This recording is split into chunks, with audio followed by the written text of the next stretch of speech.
नमस्कार, मैं हूं आपके साथ कुमार कुणाल धीरज। एपीएन के लोकप्रिय कानूनी लीगल प्रोग्राम लीगल हेल्पलाइन में आपका स्वागत है।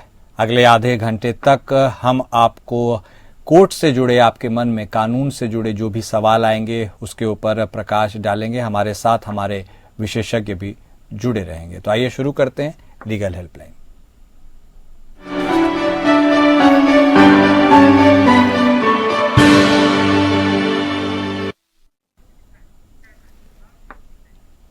आज हम आपको किराए के मकान से जुड़े, कानूनी अधिकार से जुड़े, इंसान की क्या क्या उसमें अधिकार हो सकते हैं, उससे जुड़ी सामान्य सी बातों पर चर्चा करेंगे। हमारे साथ हमारे विशेष अधिवक्ता परमानंद पांडे साहब जुड़ेंगे। परमानंद पांडे साहब जुड़ भी चुके हैं। स्वागत है सर आपका। अब देखिए, मुफ्त कानूनी सलाह भी आप ले सकते हैं। हमें आप कॉल कर सकते हैं 8377009645। इसके अलावा दो और नंबर हैं 012061279737 और 012061279738। आप इस पर फोन कर आप कानूनी जानकारी, कानूनी सलाह भी ले सकते हैं। आज हम आपको मकान मालिक और किराएदारों के कानूनी हक के बारे में बताएंगे।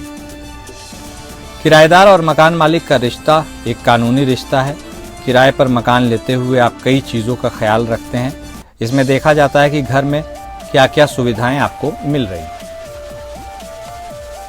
ये तो थी बुनियादी जानकारी। अब इससे जुड़े हुए तमाम सवाल हम अपने विशेषज्ञ से पूछेंगे जो आपके काम आ सके। पांडे साहब, सबसे पहला सवाल और सबसे मूल में जो मुद्दा रहता है, जो लोग जानना चाहते हैं, वो यह है कि देश में किराएदारों के लिए क्या कुछ कानूनी अधिकार है। कुणाल जी, जो कानून बना है, ये कानून न केवल किराएदारों के लिए बल्कि मकान मालिकों के लिए, दोनों के लिए बना है। और इस कानून का उद्देश्य है कि दोनों में सामंजस्यपूर्ण लोग रहें, मतलब ऐसा नहीं कोई विवाद उत्पन्न रहता है जी। तो सबसे जरूरी चीज है कि किराएदार के लिए कानून का क्या बात है कि वो, अगर मान लीजिए किसी का कोई मकान है, मैं मकान मालिक हूँ या आप मकान मालिक हैं, और किराया मान लीजिए 10,000 या 20,000 रुपया उस इलाके में बन रहा है और आप मांगने लगे उसमें 60-70,000 रुपया, तो फेयर किराया होना चाहिए। ऐसा नहीं होना चाहिए कि आप बहुत ज्यादा मांग लेते हो। लेकिन कई बार आपने देखा होगा, यहाँ दिल्ली में खास तौर पर जो पुराने दुकानें हैं, वहां पर किराया आज भी वो 5 रुपए, 10 रुपए, 25 रुपए या 50 रुपए किराया देते हैं। उसका मतलब यह है कि जो मूल मकान मालिक है उसका, उस दुकान का, उसको बेचारे को घाटा हो रहा है। और होता क्या है कि वो चूंकि 40 साल से 50 साल से कब्जे में है, इस नाते वो दूसरे को किराए पर दे देते हैं और इतना किराया ले लेते हैं कि वो फिर वो उसी के ब्याज से अपना वो किराया देते रहे। तो मुख्य चीज तो ये है कि वह एक समझौता एक होना चाहिए, ऐसा रिटन एग्रीमेंट होना चाहिए जो लिखित में हो, जो दोनों पक्षों को मान्य हो। अगर वो दोनों पक्षों को मान्य नहीं है तो निश्चित रूप से वो किराएदार और मकान मालिक का रिश्ता नहीं बन पाएगा। अब उसमें यह भी है कि कितना आपको किराया देना चाहिए, ये किराएदार का हक है कि इस चीज को जाने कि हम मुझे कितना किराया देना चाहिए। अगर आप मनमाने ढंग से किराया वसूल करने लगते हैं तो उस किराए को नहीं माना जाएगा। तीसरी चीज, सबसे महत्वपूर्ण चीज होती है, एक प्राइवेसी, राइट टू प्राइवेसी हमारी होनी चाहिए। जैसे आप जब हम आपके मकान में किराए में रह रहे हैं तो इसका अधिकार ये नहीं है कि जब चाहे तब आप मुंह उठाएं और चले आएं और हमारे घर में हमको डिस्टर्ब करते रहें। हमारी प्राइवेसी, हमारी निजता बनी रहनी चाहिए। हमारी निजता पर कोई कुठाराघात नहीं होना चाहिए, क्योंकि हम किराए पर मकान लिए हैं तो इसका मतलब ये नहीं है कि जब चाहे तब आप चले आए और जब चाहे हमारी निजता को भंग करते रहें। इस नाते सबसे जरूरी चीज है कि हमको उसकी निजता पर ध्यान देना चाहिए। और उसके बाद ये है कि आप देखना होगा कि हमको, आप अगर मान लीजिए किराए पर मकान दिए हैं और दोनों के बीच में समझौता हुआ है, 11 महीने का समझौता हुआ है या कितने दिन का समझौता हुआ है, तो 1 साल के लिए, 2 साल के लिए, तब तक आप हमको डिस्टर्ब नहीं करेंगे। और आप जब हमको खाली कराना हुआ तो कारण बताएंगे कि क्यों हम आपसे खाली कराना चाहते हैं। तो ये मकान मालिक का अधिकार आ जाता है कि वो मकान मालिक अगर क्यों खाली कराना चाहता है उसका कारण बताएगा।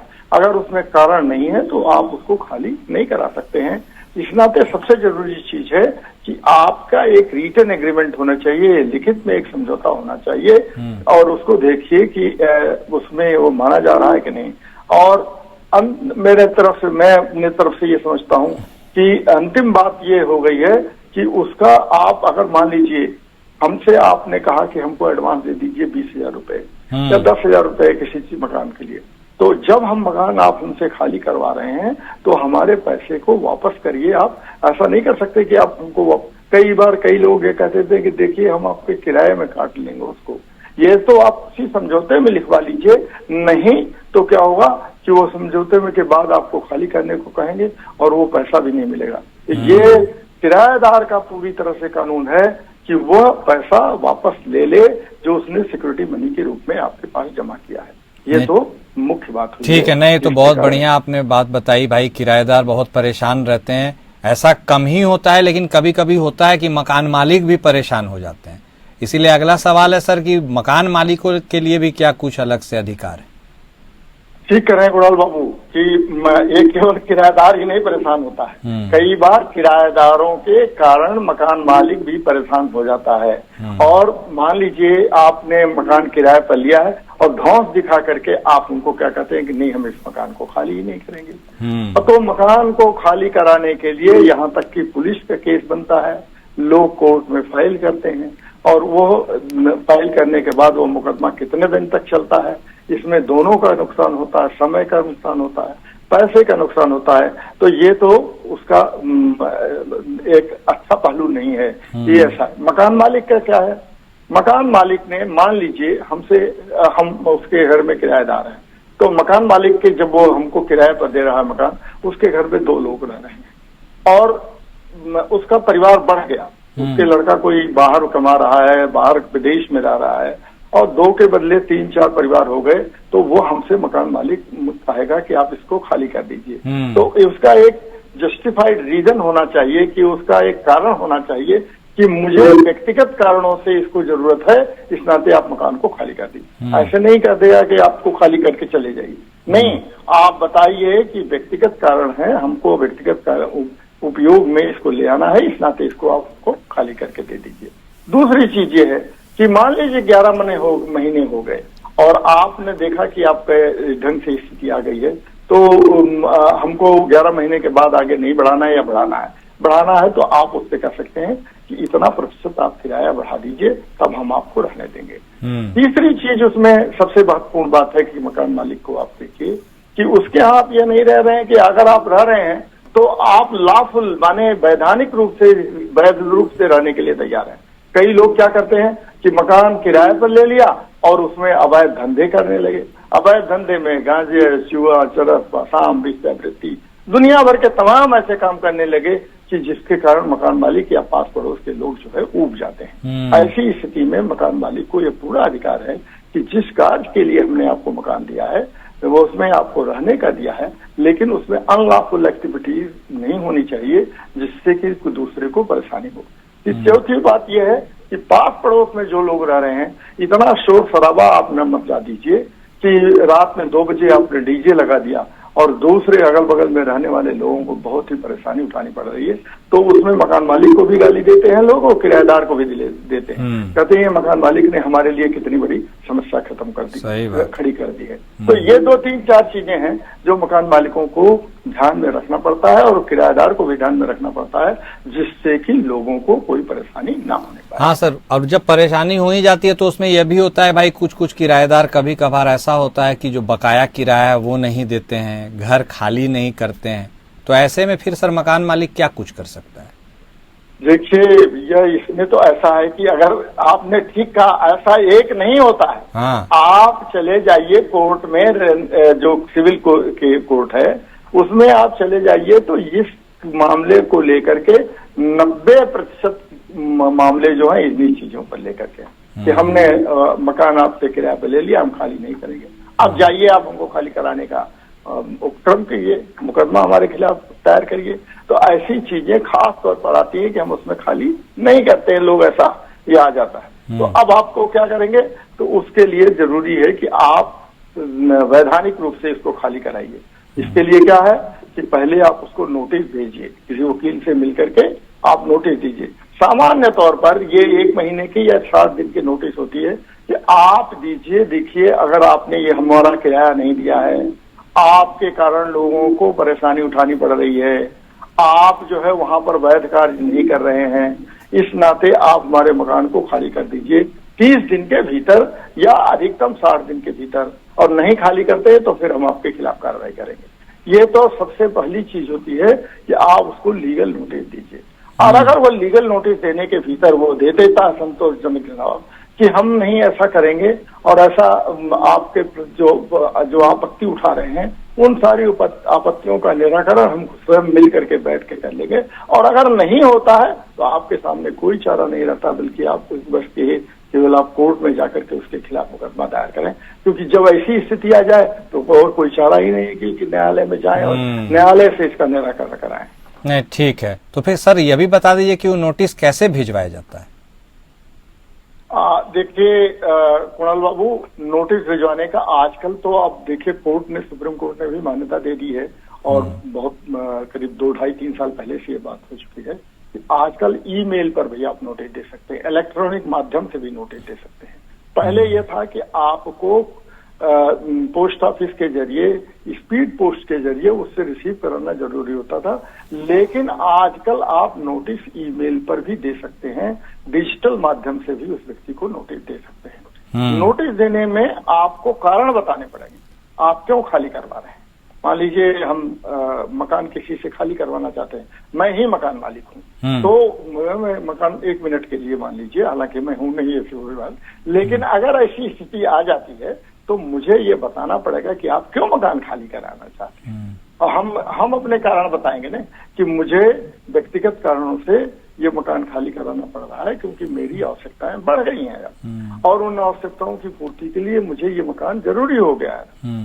या मान लीजिए आपने मकान किराए पर ले लिया है और आपने इतनी तोड़फोड़ कर दिया उसके भीतर कि वो उस तोड़फोड़ के कारण हमारे मकान पहचान में ही नहीं आ रहा है। तो ये सबसे जरूरी चीज होती है कि आपको पहले देखिए कि आपने तोड़फोड़ किया तो क्यों किया, या क्या मेरी सहमति आपने लिया था कि नहीं लिया था। अगर नहीं लिया था तो इस चीज को बताइए कि क्यों आपने तोड़फोड़ किया है।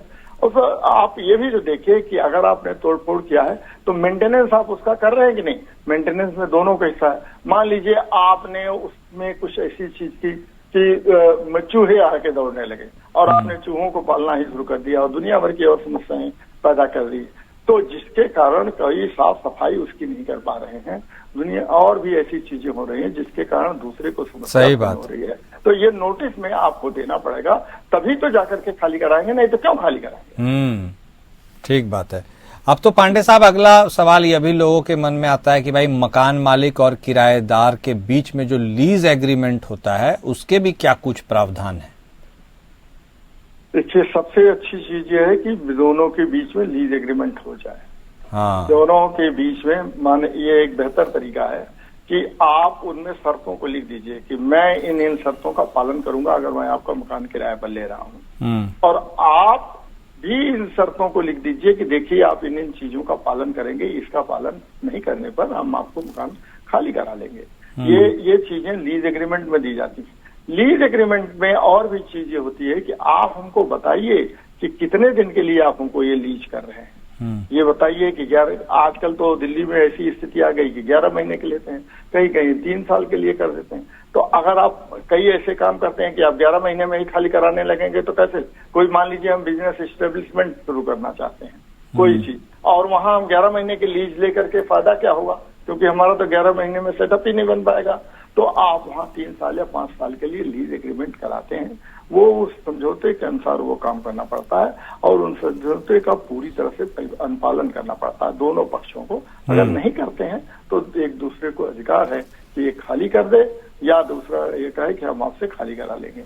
ये चीजें ध्यान में रखने की जरूरत है कि कौन कौन सी चीजों का अनुपालन हो रहा है। इसलिए मेरी समझ से ऐसा लगता है कि लीज एग्रीमेंट जो होता है ये बहुत ही फायदेमंद है दोनों पक्षों के लिए, चाहे वो किराएदार हो चाहे वो मकान मालिक हो। ठीक है। किराया वसूली केस दायर करने में कुछ समय सीमा या जो लिमिटेशन होते हैं पांडे साहब, उसके बारे में भी थोड़ा बता देते तो ठीक रहता। देखिए कुणाल बाबू, किराया वसूली के लिए मान लीजिए हमने आपसे लिया है और आपने 3 साल तक हमसे किराया मांगा ही नहीं और न हमने आपको दिया है। तो जब हमने आपको दिया नहीं है तो ये एक समय सीमा इसकी खत्म हो गई है कि आपने ये मान लिया है कि हम 3 साल से उसमें रह रहे हैं, अवैध रूप से रह रहे हैं चाहे वैध रूप से रह रहे हैं, लेकिन आपको उसके बारे में कुछ करना नहीं है। लेकिन अगर लगता है कि हमारा किराया आपने रोक रखा है, मैं आपके मकान में किराएदार हूं और मैंने आपका किराया रोक रखा है, तो आप उस किराए को 60 दिन के भीतर हमको बता दीजिए कि देखिए आपने इतने महीने का किराया नहीं दिया है और आपको क्यों न खाली कराने दिया जाए। या मान लीजिए और बड़ा इस्टेब्लिशमेंट है, उसमें 3 साल तक आप बोलते ही नहीं है, आप कर चले गए हैं। यहाँ कई ऐसे लोग हैं जो विदेश चले गए हैं, विदेश चले जाने के बाद वहां पर लोगों ने किराया मकान लिया, 8 महीने 10 महीने तो उन्होंने किराया ठीक से दिए, लेकिन उसके बाद वो भूल गए, वो किराया देना ही भूल गया। तो अब उसमें विवाद तो होना ही है, ऐसी स्थिति में कि विवाद होगा ही होगा। वो किराएदार उसको खाली नहीं करेगा, मकान मालिक उसको खाली कराने में उसको एड़ी चोटी का पसीना बहाना पड़ेगा। ये तो चीज हो गई। तो सबसे जरूरी चीज है कि आप 60 दिन के भीतर उसको नोटिस दीजिए। अगर वो इन चीजों का अनुपालन नहीं करता है तो तब जाकर के आपका मकान खाली हो पाएगा, अन्यथा खाली कराने में बहुत ही एक टेढ़ी खीर बन जाएगी। सही बात है। और अगर कोई किराएदार पांडे साहब 10 वर्ष से अधिक समय तक उस घर में रहता है तो क्या उसके पास भी कुछ अधिकार आ जाते हैं? जी हाँ, आ जाते हैं, उसके पास अधिकार आ जाते हैं। 10 साल से हम रह रहे हैं उसमें मकान में किराए, और 10 साल के बाद आपने अचानक हमसे कह दिया खाली कर दो, तो नहीं, उसके पीछे उसको अधिकार मिल जाता है कि क्यों आप खाली करा रहे हैं।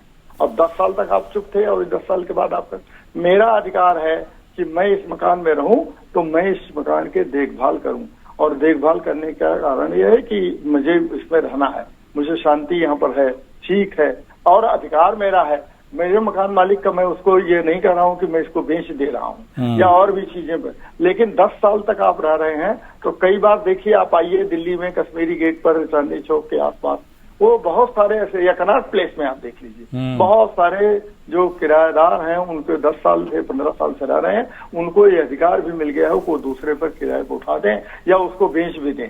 ऐसा भी कर दिया, बेचना में उनको अधिकार तो मिल नहीं जाता है, लेकिन वो एक लीज पर दूसरे को दे देते हैं। तो ऐसा अधिकार जो है मिल जाता है, और इस अधिकार से अगर आप किराएदार को वंचित रखना चाहते हैं तो 10 साल तक आप उसमें मत रहने दीजिए, या 10 साल के पहले ही कोई कार्रवाई शुरू कर दीजिए, जिससे कि आपका अधिकार एक तरह से निष्कंटक बना रहे। फिर तो पांडे साहब यह भी एक बात 12 साल वाली भी आती है कि अगर कोई किराएदार 12 साल तक आपके विशेष संपत्ति में किसी कोने में रहता है तो क्या प्रतिकूल कब्जे के कानून के अनुसार उसके पास संपत्ति का मालिकाना अधिकार होगा? मतलब इससे जुड़े जो मसले हैं उसके बारे में भी बता दीजिए। जी देखिए, ऐसा है कि प्रतिकूल अधिकार जो है एक तरह से एडवर्स पोजेशन हुआ।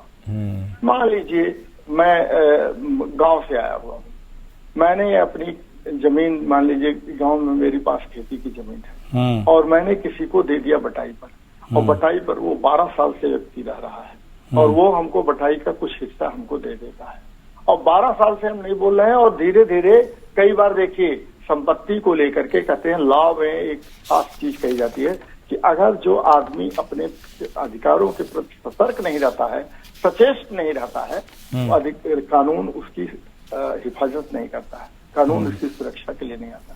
इस नाते आपको अपने अधिकारों के प्रति सतर्क और सचेत रहना पड़ेगा। मान लीजिए हमने जमीन वहां दे दिया है और 12 साल से 15 साल से वो हमको जो एक हिस्सा दे रहा है, तो अब वो कह देता है कि नहीं, हम अब वो हो गया तो हम उसके पास हमारा अधिकार हो गया है, आप उसको उठा के दूसरे पे। जब आप करेंगे तो विवाद उत्पन्न होगा। इस विवाद से निपटने के लिए देखिए सबसे बड़ी चीज कि 12 साल तक अपने अधिकारों के आप कहीं न कहीं से उस पर जमाइए, अधिकार जमाइए, और अन्यथा आप उस पर अपना हक खो देंगे, और हक खोने का परिणाम बहुत ही खतरनाक होगा। जो मकान मालिक या जो आप कह सकते हैं कि जो लैंडलॉर्ड होगा उसके खिलाफ हो जाएगी स्थिति। इस नाते इस बात को ध्यान में रखना पड़ेगा कि इसका प्रतिकूल असर आप पर न पड़ने पाए। ठीक है परमानंद पांडे साहब, देखिए आप आज जुड़े, आपने किराएदार, मकान मालिक, इनसे जुड़े मुद्दों को छुआ, लोगों को इसके बारे में बताया, लोगों को बहुत कुछ पता भी चला होगा। इसके लिए आपका बहुत धन्यवाद सर। और लीगल हेल्पलाइन में आज के लिए बस इतना ही। नमस्कार।